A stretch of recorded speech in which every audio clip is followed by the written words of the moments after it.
네, 그 항공기 보안 관련해서 제가 이번에는 관련된 논문을 좀 읽고 조사 내용을 정리한 내용을 좀 말씀드릴게요.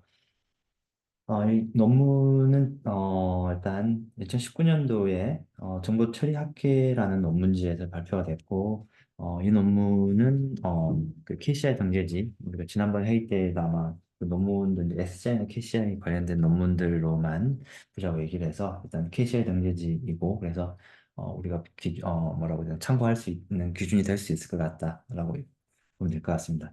국방대학에서 이렇게 저자들이 있고, 제목은 전투기 가망 보안 인정을 위한 위험 기반 보안 위협 평가 프로세스 설계라고 보시면 될 것 같아요. 그러니까 한마디로 이 전투기에서 가망 보안 인정을 어떻게 해야 되는지 나름대로는 이제 프로세스를 진행을 하고 그 진행한 사례를 보여주는 그런 논문이라고 보면 될 것 같습니다.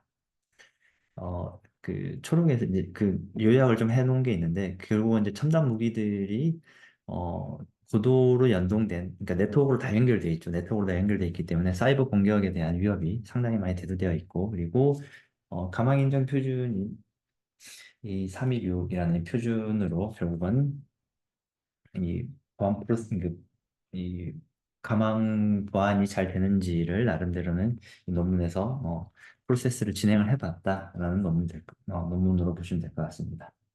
네.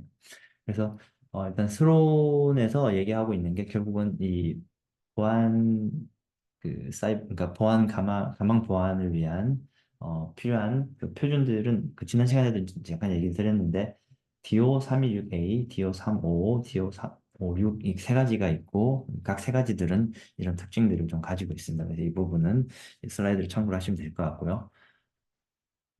이 논문에서 얘기를 하고 있는 보안 그 위협 예시, 그러니까 뭐 좀 사례라고 해야 되나?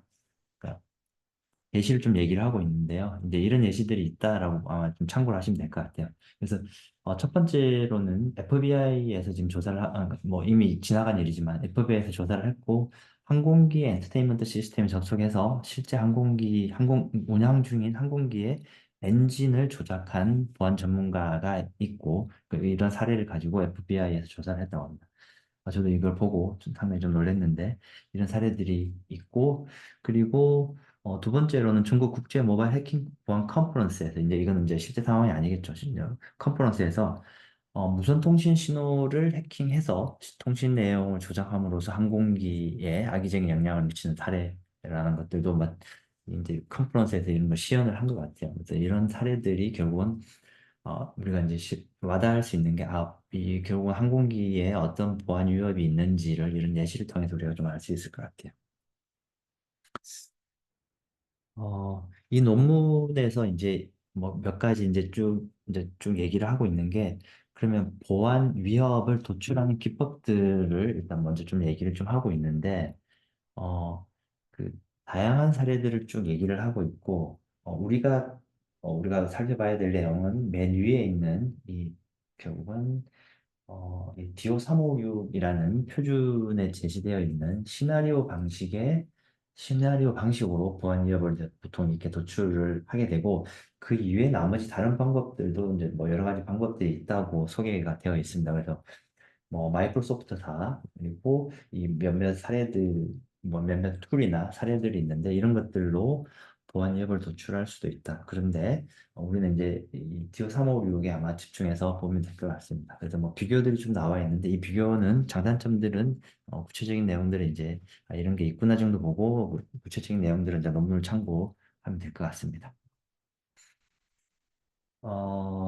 네.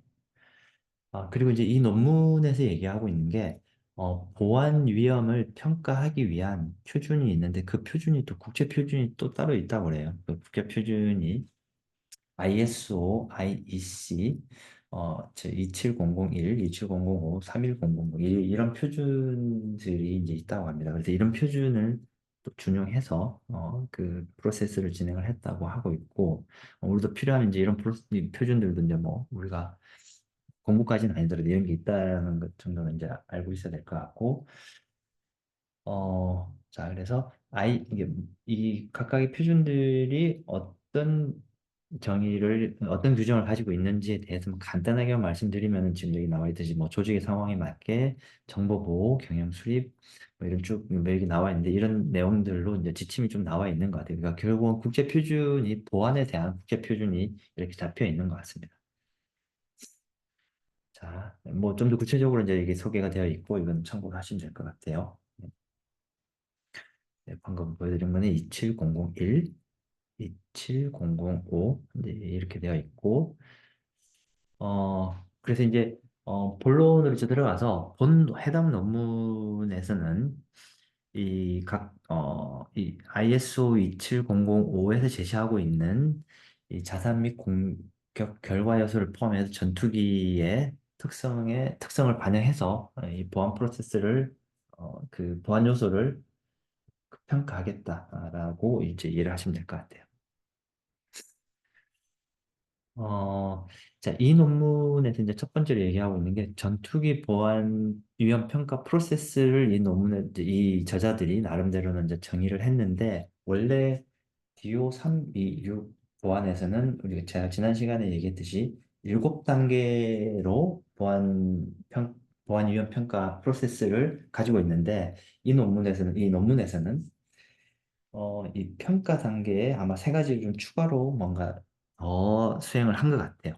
추가로 수행을 했고, 그 추가로 수행된 내용은 지금 여기 있는 1, 2, 3번을 추가로 한 것 같아요. 그러니까 한마디로 전투기는 좀 특수한 또는 더 엄격해야 되기 때문에 이 세 가지를 추가로 프로세스에 추가해서 그래서 좀 더 엄격하게 이 나름대로는 이게 보안 위험을 평가했다라고 이해를 하시면 될 것 같아요.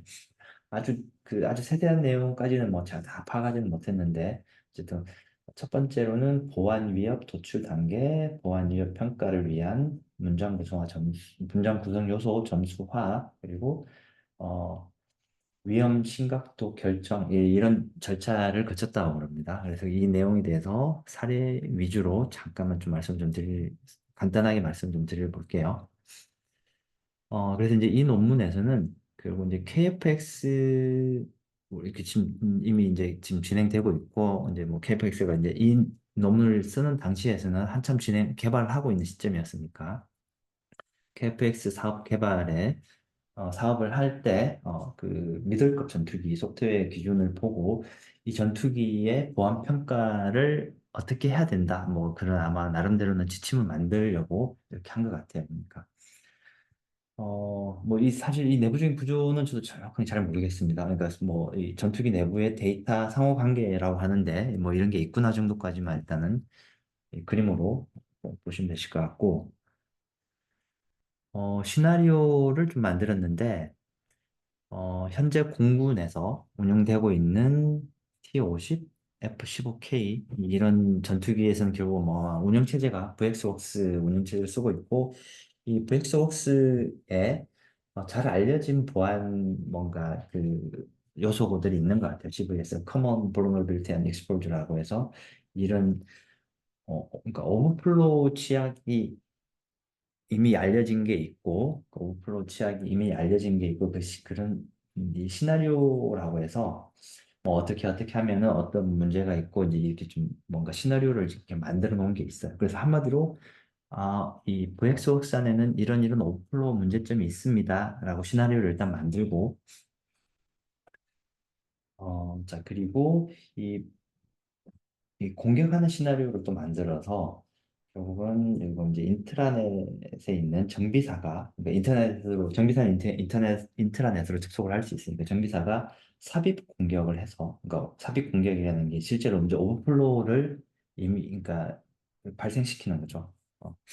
오버플로우를 발생시켜서 전투기 엔진 계통의 무결성 가용성을 침해하는 상황을 가정한다라고 이제 뭔가 가정을 한 것 같아요. 이렇게 가정을 하고 이렇게 가정을 했을 때 이 보안 위협을 그러면 어떻게 도출할 거냐라고 얘기를 하고 있고 이 도출하는 방법에 대해서 뭐 아주 자세한 내용까지는 제가 언급 드리지는 않을 것 같고 위협 문장 이게 뭔가 이렇게 문장 트리를 만들어서 아까 우리가 봤던 시나리오들이 있는데요.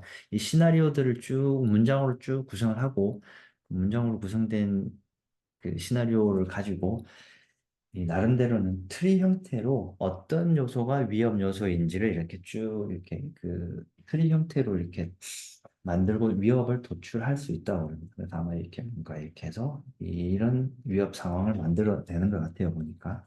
그래서 위협 도출을 하고 그리고 뭐 이 부분도 뭐 아주 자세하게 지금 아주 디테일하게 살펴보거나 또뭐 지금 말씀드리지는 않을 거고 그래서 그 아까 위협 요소를 도출하고 그 도출된 요소에 따라서 실제로 어떤 요소들이 위협이 되는지를 이제 그 정량화시킨 것 같아요. 그러니까 점수화를 시켜서 아 이만큼이 위협성이 있고 이만큼이 어떤 위협이 있다. 요소를 이렇게 위협을 점수를 이렇게 만들어내는 것 같습니다. 그래서 점수를 이렇게 만들고 자, 그리고 제가 지난 시간에 아마 잠깐 말씀드렸는데 7단계 플러스 7단계로 보안 위협을 평가한다고 했는데 그 중에서 가장 중요했던 게 뭐냐면 이 매트릭스가 있는데 이 매트릭스에서 아, 우리는 이 보안 위협은 허용할 수 있습니다. 그러니까 수용할 수 있습니다. 또는 이건 도저히 우리가 수용할 수 없는 위협 요소입니다를 이 매트릭스가 있는데 이 매트릭스에서 방금 여기서 도출한 이 점수화 그리고 이 보안 위협 도출한 거하고 점수를 가지고 이 매트릭스에서 실제로 어떤 요소인지를 이렇게 매트릭스로 이렇게 만들어내는 것 같습니다. 그래서 이게 이제 심각한 거고 그리고 리모트는 이제 꽤 자주 발생하는 그런 상황인 것 같아요. 그래서 심각한 내용은 이 정도 자주 발생하면은 이제 이 요소이고 이 요소는 결국은 우리가 결국은 이 매트릭스인데 우리가 매트릭스에서 이거는 우리가 수용 안 하겠다. 이 정도 요소, 보안 위협은 우리가 허용하지 않으니까 다르게 뭔가 고쳐보세요. 라는 이제든 그런 이제 규정이 있는 거죠. 그래서 이렇게 해서 아까 방금 봤던 그런 시나리오가 있으면은 이 시나리오는 보안 위협이 있기 때문에 우리가 수용할 수 없습니다. unacceptable입니다. 라고 이렇게 평가를 하게 됩니다. 네. 그래서 이렇게 평가를 해서 이 논문에서는 이 전투기에 필요한 보안 요소들을 이와 같은 방법으로 우리가 평가를 하고 그 뭔가 쭉 보안 위험을 프로세스를 진행을 했다라는 얘기를 하고 있습니다. 그래서 이제 결론을 말씀드리면은 결국은 항공기 및 시스템 가망 보안 인정 기준인 DO326A 프로세스를 이 논문에서는 전투기 보안 위협 평가 프로세스로 제시를 했고, 그리고 보안 위험 평가 단계에서 아무래도 전투기 같은 경우에는 좀 더 보안 위협이 더 이렇게 심각하게 우리가 봐야 될 수 있으니까, 그래서 이 논문에서는 세 단계를 좀 더 추가적으로 추가해서 원유 평가를 하고 진행을 했습니다. 진행을 했고 그래서 이 논문에서 얘기하고 있는 거는 결국은 전투기 보안에 관한 이 평가는 국내 최초 연구이며 그리고 이 앞으로 진행하고 있는 KFX 이 당시 2019년이니까 2019년 시점에서 보안성 강화에 기여할 수 있기를 기대한다라는 걸로 이 논문의 결론을 맺고 있습니다. 일단 제가 준비한 내용은 여기까지 하고, 네, 여기까지 마치겠습니다. 네.